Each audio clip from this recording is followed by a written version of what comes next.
coming up with ways to work together based upon the fact of knowing that America is in an area whereby it does not own that area. It has nothing to do with that area, and it has done nothing more than found itself there as a thief to prevent those people of that true land from doing what they did best before Europeans were ever up on the soil, and that was to trade with other nations.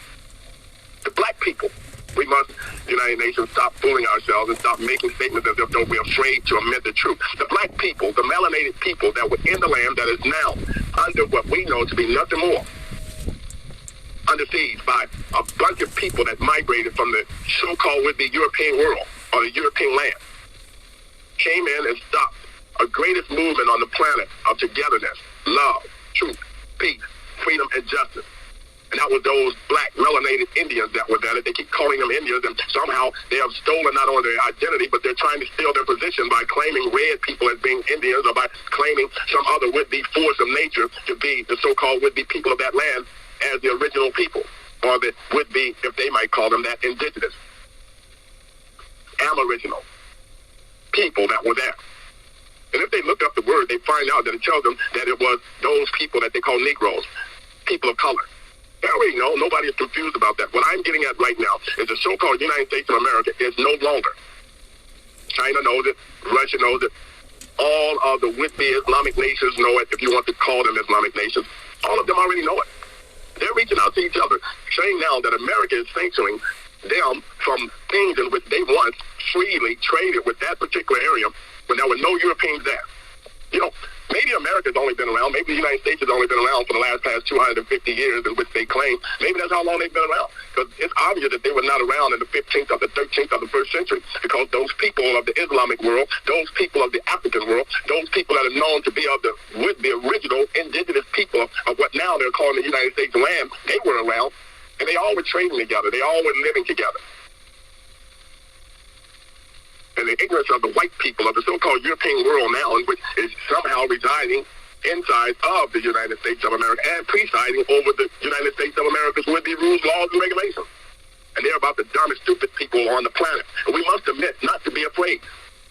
There's not that many of them. 328 million, if they want to claim the whole would-be so-called population of America. That's as long, that's as much as they exist. When there's about 7 billion plus people strong, waiting to smash out the 328 million of the white European Americans that they want to deem themselves to be of some majority. And it's happening as we speak. And it's going to become worse. Until all of them are annihilated, I can assure you that it's going to get worse. No, we're not attacking any one of you that might be now in fear because you have deemed yourself to be some Caucasian or Caucasian white person in America. Nobody is attacking you, so you can get with Donald Trump and let him know that. What we need Donald Trump to recognize with the people that he's now entrusting even his so-called would-be, if we might say that, his authority in, he needs to realize that his family came from Carlsbad. They came from a place over in Germany, these bodies. So they're not American. There's no such animal as an American. There's no such animal as a United States citizen. I know some of the people want to claim Americans just because they are a native would-be some kind of tribe out of the area in which they're in. But stop it. Those words came about through some guy who was writing a dictionary who wanted to place those names in there and give it a title by some so-called definition in which he himself came up with. The reason I'm saying this, United Nations, because right now the United Nations is seriously working together. All of what America keep calling Asians, and they keep putting it in the writings, Asians or the Asian community. America, stop it. The Asian community is right where you're at. Those are the Asianistic people. They're known as the black people that you keep calling Negroes, African-American, colored people. Those are the Asianistic people of the planet. The ones that have what you deem to be the slant eyes, that sometimes you call them Charlie, and sometimes you call them Kongs, and sometimes you call them just what you believe them to be, nothing more than monkey jumpers with slanted eyes. You need to understand that those people are not Asian. They're not Asianistic. They are Orientals. It's a difference. And the Oriental Empire is coming back together as I so speak. Even though South Korea is claiming to be allies of the United States of America, right now they're doing business with China, they're doing business with Japan. And you want to know something? Once upon a time, South Korea was nothing more. 668 AD, you check the records for yourself. They were slaves. They were nothing more than people that were under the rule of what was known as the Japan, or those that we considered them to be the Roman customs fighters against Romanistic, because they were known as the Oriental Empire. And all of them was connected to people like Mongolia. They were connected to people like China. Where have you been during the history of the planet, United States of America, that you have missed the story of the Monkey King or the Monkey Key? Where have you been that you have missed all of these things? That was the Oriental Empire. And it is still standing to this day. That's why you don't see them truly looking for battle against each other. So if you think that by any chance that Taiwan is ready now to fight against China, you're crazy. Because Taiwan knows that they're outnumbered by China. They also know that even with the United States of America, with their 328 million white Caucasian, Caucasian so-called freedom fighters, is not enough manpower to be able to fight against China's 2 billion man strong. They already know that, so they're not that stupid. Go ahead, check the records. You want to make me out a liar, then check the records. But you have to realize that what I'm saying to you is true. And I can assure you that once you get through with your division of people inside of the United States of America, you're going to realize that you don't have 328 million white Caucasian, Caucasian fighting men that is willing now to fight a guerrilla war. Because you don't know what a guerrilla war is. You got some good fighters, I give it that. Most of them have taken off their hoods and they're no longer considered to be part of the Ku Klux Klan, so they're pretty good at carrying ropes and shooting shotguns. But I'm here to tell you they cannot fight a guerrilla war.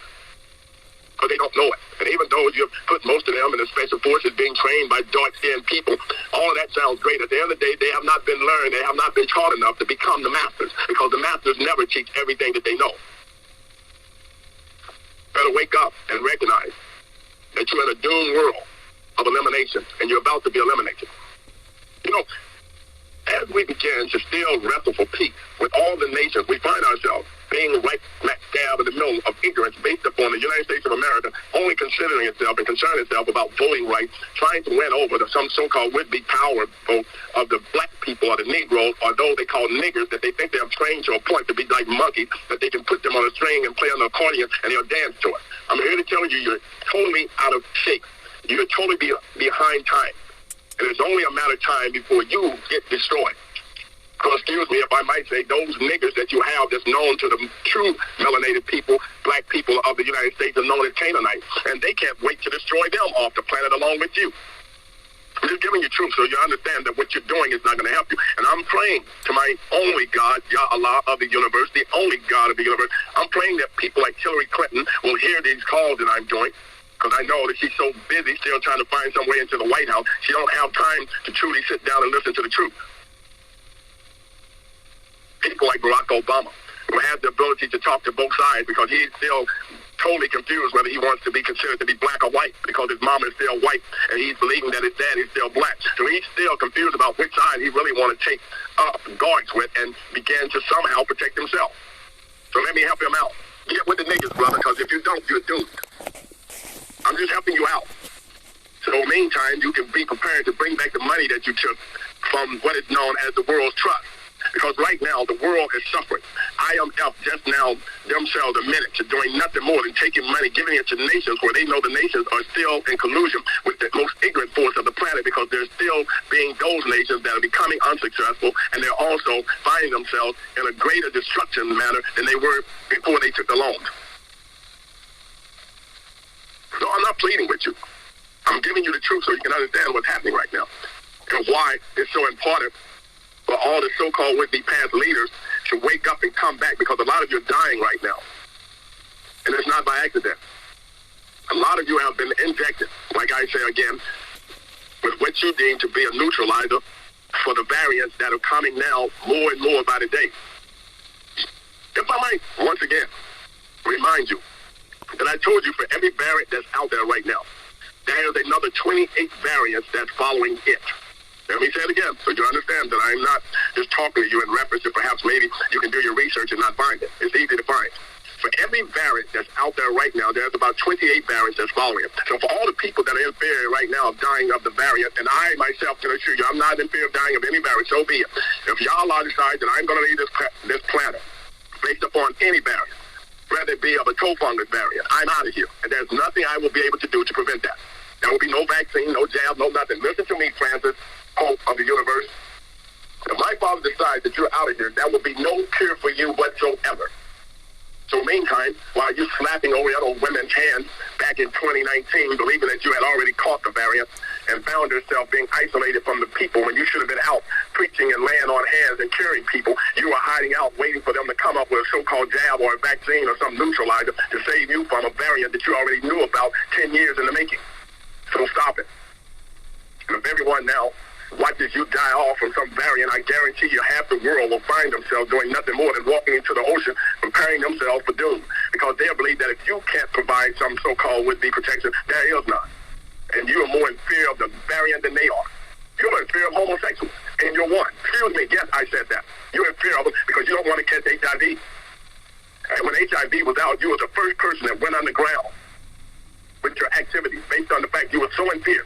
But when they came out to tell you that was some so-called would-be vaccine or some cure for HIV, you were the first one that took the vaccine. Why? If you wasn't a homosexual, if you had nothing to be in fear about, why did you take the HIV would-be vaccine? And it's the same vaccine you're giving people now. God almighty. People, you know, the thing that gets me is that it seems like when the truth comes out, only a few people want anybody else to know about the truth. It's like you've been told that it's going to be hot water coming out of a pipe on Thursday.